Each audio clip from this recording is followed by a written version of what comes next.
The chains clinked softly in the stillness of the night, their metallic echo swallowed by the wide expanse of the prairie. The girl sat on the hard ground of the rancher's barn, her wrists bound, her dark hair falling like a curtain over her face. The Apache blood ran strong in her veins, but at this moment her spirit felt buried under the weight of defeat. She had been taken after the skirmish, when her people scattered like shadows into the desert hills, and now she was here, on land that smelled of horses, sweat, and something alien to her world.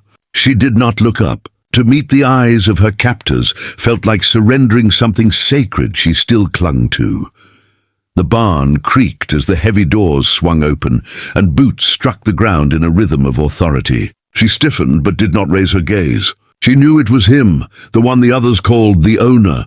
She had overheard his men speak of him with fear and respect. A tall rancher, hardened by sun and years of labor, his voice carried the sharpness of command. When he stepped inside, the scent of leather and tobacco followed him. He stopped a few paces away, the silence between them louder than any words. For a long moment he said nothing. The girl felt his presence like a shadow stretching over her small, bound form. Her pride urged her not to tremble, not to let him see the weakness in her body after days without proper food or water. But her body betrayed her with a faint shiver, the chains rattling softly as she held her head down. She had faced warriors, hunger, storms, yet this silence, this waiting, gnawed at her spirit. Finally, his voice broke the quiet. "Why do you bow your head?" The words were not cruel, not mocking. They were steady, calm, almost curious. The girl clenched her jaw. She would not answer. To speak to him would mean acknowledging him, and in her world he was not a man, he was an enemy. Her silence stretched, her breath steady, though her heart thundered. He took a step closer, the wood groaning under his weight. "Is it shame?" he asked. "Or is it defiance?" Her lips parted, but no words came. Shame was not her burden. She had fought as fiercely as any. Defiance, yes, but hidden beneath exhaustion. Still, she gave him nothing. The rancher knelt suddenly, his large frame lowering until his eyes might have met hers had she dared to lift her head. He studied her like one studies a creature both dangerous and fragile. "You bow," he said softly, "but I think you do not break." The words struck her deeper than chains. No man had spoken to her like that since her capture. His tone was not laced with triumph or cruelty. It was observation, and in it recognition. Against her will, her chest tightened with something she could not name. Her pride begged her to remain silent, to stay hidden beneath her curtain of hair. But a spark inside her, faint yet alive, felt the weight of his gaze. His hand moved, not rough like the others, not yanking or striking. Instead, it hovered for a moment before his calloused fingers gently pressed under her chin. She stiffened instantly, every muscle coiled, ready for violence. But there was none. Slowly, firmly, he lifted her head. Her breath caught. For the first time since her capture, her eyes met his. The barn lantern cast shadows across his face, a face carved by sun and hardship, with lines of sternness that did not erase the glimmer of humanity in his eyes. He did not look at her like property. He did not look at her like an enemy to be crushed. He looked at her as if searching for something, truth perhaps, or strength. She blinked rapidly, her pride warring with the sudden sting in her eyes. To be seen like this, after so many days of silence, unsettled her more than chains ever could. The moment stretched. Neither spoke. The only sound was the creak of the barn and the restless snort of a horse in its stall. Finally his hand dropped, but the impression of it lingered under her chin, as if his touch had branded more than her skin. He rose to his full height, towering yet strangely less threatening than before. "Eat," he said, nodding toward the plate of bread and beans one of his men had left. "Then we'll talk." She should have refused. Every instinct told her not to take what he offered, not to accept kindness from someone who had caged her.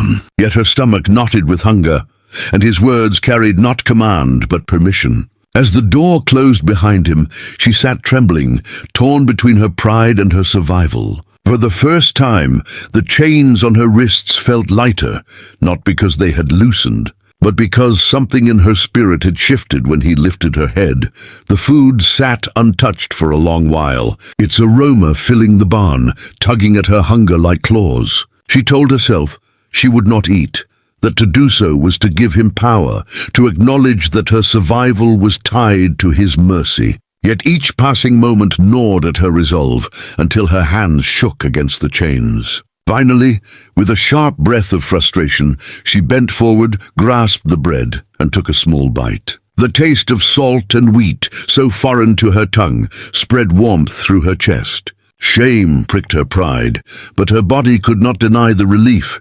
She ate slowly, deliberately, as though every mouthful was an admission of defeat. But the act of eating did not make her weaker. To her surprise, it made her steadier. Her hands stopped trembling, her breath grew even, and her thoughts cleared. She realized that surviving was not surrender. To refuse food would only please her captors if she wasted away like a broken spirit. No, she thought, survival was its own form of defiance. To live was to keep fighting. With that truth settling in her chest, she finished the meal, wiping her mouth with the back of her hand, her eyes still burning with quiet fire. When the barn door opened again, she expected one of his men, but it was the rancher himself. The lantern's light trailed behind him, throwing his shadow across the ground, long and commanding. His gaze flickered to the empty plate, and for the first time his lips curved in the faintest suggestion of approval. He did not gloat. He did not speak of victory. Instead, he studied her with the calm patience of someone watching a storm break against the mountains. "Good," he said simply. "Strength needs fuel." She wanted to spit at him, to hurl back his words with the fury of her ancestors. But something in his tone disarmed her. He did not speak as master to slave, conqueror to conquered. He spoke as though he recognized her strength, as though he wanted it preserved, not crushed. That thought unsettled her more than cruelty ever could. Cruelty she understood, cruelty she could resist. But this strange acknowledgement left her unsure where to place her defiance. The rancher stepped closer, his boots slow against the wooden floor. Her pulse raced, but she did not lower her head this time, he noticed. His eyes lingered on hers, searching again, probing as if trying to reach the core of her silence. "What is your name?" he asked. She clenched her jaw, refusing to answer. Names were power, and she would not gift hers to him. But he did not press. Instead, he crouched again, his massive frame folding down until their eyes were level, the same way he had the first time. "If you do not speak it," he said quietly, "then I will wait until you choose to. It is yours, not mine to take." The words unsettled her deeply. His restraint was a weapon she could not fight. She expected demands, threats, force, but instead he offered patience. It threw her balance off, made her wonder if he was playing a longer, crueler game, or if he truly saw her as something more than a captive. She turned her face away, hiding behind her hair again, unwilling to let him read the storm in her eyes. A silence stretched, heavy, yet not hostile. The rancher's presence filled the barn like a mountain fills the horizon, vast, unmovable, yet strangely grounding. At last he stood again, his shadow rising with him. "Tomorrow," he said, "the chains will come off. You will work the land with my people. No cage will hold you, only the soil and the sky. But know this, if you run, they will hunt you, and if they catch you, they will not be gentle." His voice hardened on the last words, not as threat but as warning.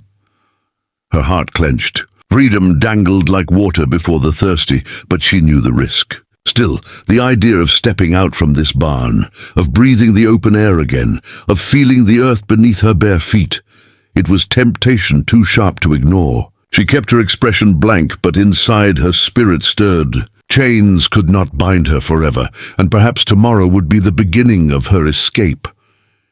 As he turned to leave, the rancher paused at the door, glancing back one last time. "Do not bow your head again," he said firmly, almost gently. "Not to me. Not to anyone."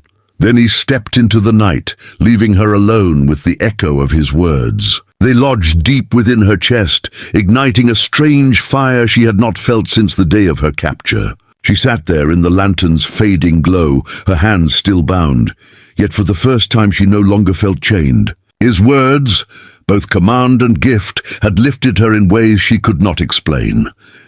She lifted her head slowly, deliberately, her eyes fixed on the rafters of the barn. For the first time, she allowed herself a small breath of pride. The rancher had not broken her. No, in some strange way he had reminded her that she was still unbroken. Tomorrow would come, and with it choices. Whether to fight, to flee, or to stay, she would face it not bowed, but with her head held high.